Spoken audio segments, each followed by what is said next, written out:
materi yang sering disebut di laporan keuangan yaitu pemeriksaan biaya dan pajak dibayar di muka. Kalian tahu nggak sih pemeriksaan biaya dan pajak di muka itu apa? Kalau nggak tahu, simak video ini ya.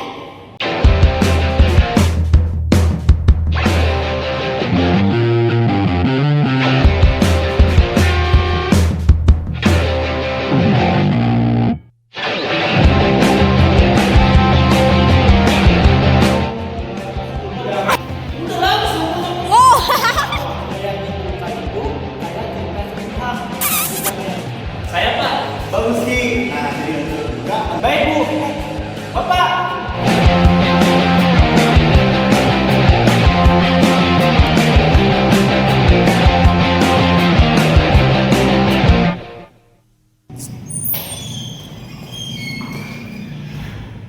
Kiki, lu udah siap belum buat presentasi materi pertemuan 17? Emang materinya apa gitu, Ki? Pemeriksaan biaya dan pajak dibayar di muka tuh apa sih, Ki? Bi, kamu tuh ya, kalau misalkan belajar, jangan SKS terus. Sini dulu, biar gue jelasin sini dulu sini. Gue jelasin nih sebelum Pak Ahmad masuk. Jangan pelan ya, Ki. Nanti juga pulang ketiduran. Ada. Jadi gini, Bi, biaya dibayar di muka itu pengeluaran yang sudah dibayar, tapi manfaatnya baru diterima di masa depan. Berarti kayak bayar sewa kos tahun dong? Betul banget, Pi. Jadi nanti di laporan keuangannya itu jangan dicatat sebagai beban pengeluaran langsung, tapi dicatat sebagai aset lancar dulu, gitu. Terus kenapa auditor repot-repot harus meriksa hal kayak gitu? Soalnya kalau misalkan dicatat sebagai beban, nanti membuat laporan keuangan itu menyesatkan. Misalnya kalau misalkan dicatat sebagai beban langsung, nanti si laporan laba ruginya itu nggak bakal akurat. Oh, jadi biaya di muka itu kayak cinta sepihak. Kita bayar dulu, hasilnya nanti gitu. Aduh, Bi. Audit itu bukan soal cinta, tapi soal bukti. Wah, sepertinya kalian lagi bahas topik yang menarik nih. Coba dong, siapa yang bisa jelasin?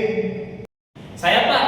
Jadi tujuannya itu Pak, yang pertama memastikan transaksi itu benar-benar ada. Yang kedua, memastikan nilainya akurat. Dan yang terakhir itu disajikan dengan benar di laporan keuangan. Gitu Pak. Bagus Ki. Nah, jadi auditor juga harus memeriksa bukti pendukung seperti kwitansi, polis asuransi, dan juga kontrak sewa. Berarti auditor itu harus memperhatikan gitu ya Pak? Kayak detektif keuangan. Tepat sekali Ki. Tetapi auditor itu tidak mencari penjahat, tetapi auditor itu mencari kebenaran di balik angka. Ya udah, kita mulai simulasi aja ya. Bapak jadi klien, nah kamu jadi auditor. Oke? Baik Bu. Bapak. Pak, ini kan menemukan pembayaran sewa kantor sebesar 12 juta di bulan Januari. Bisa jelasin nggak? Ini untuk berapa bulan? Itu sih untuk 1 tahun ya Pak. Tapi kami tuh udah catat semua bebannya di bulan Januari biar cepet beres. Waduh, ini masalahnya Pak. Seharusnya 11 bulan sisanya itu masih manfaat di masa depan. Artinya itu biaya dibayar di muka dan harus dicatat sebagai aset dulu. Oh gitu. Waduh. Berarti laporan keuangan saya salah dong. Iya, makanya penting adanya auditor. Auditor itu untuk memastikan laporan perusahaan sesuai dengan SAK.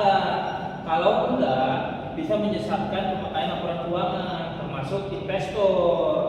Gitu. Jadi, langkah-langkah auditor dalam pemeriksaan audit ini itu yang pertama, memastikan bukti pembayaran seperti kwitansi, bukti transfer, dan kontrak. Yang kedua, melakukan cut-off test untuk memastikan periode transaksi tepat. Yang ketiga, melihat apakah perhitungan alokasi biaya sesuai masa manfaat. Yang terakhir, memastikan penyajian akun sudah benar di laporan keuangan. Nah, jangan lupa dalam audit, ketelitian dan etika profesional itu nomor 1. Nah,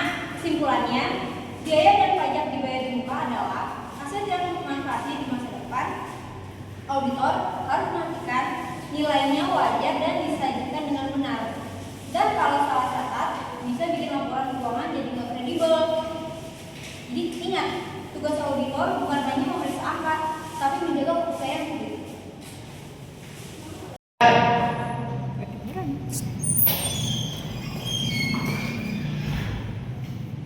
Itu udah siap belum? Bikin buat materi presentasi kelas. Emang materinya apa nih? Materinya itu tentang kasih kulpa dalam. Langsung aja lah. Langsung. Sengong. Ayo. Diplom. Udah lanjut. 1, 2, 3. Jadi gue liat baca judul aja udah pusing. Lanjut aja. Sek. Udah langsung. Oh. Tar dulu. Lama dia anjing dulu. Mulai. Wah, sepertinya lagi bahas topik yang menarik nih. Coba dong, siapa yang bisa jelasin? Oke, sekarang kita mulai simulasi ya. Rizky jadi auditor, Abi jadi klien perusahaan. Baik Bu. Bapak. Kalau kamu lebih tahu produk, Boleh mas. jadi kita mau nawarin produk. Tuh. Manfaat dari minuman itu adalah meningkatkan stamina. Oh gitu. Jadi itu kata itu. Dayang di sini. Nah, di sana nah, pojok. Mana HP gue ya? Gak tahu.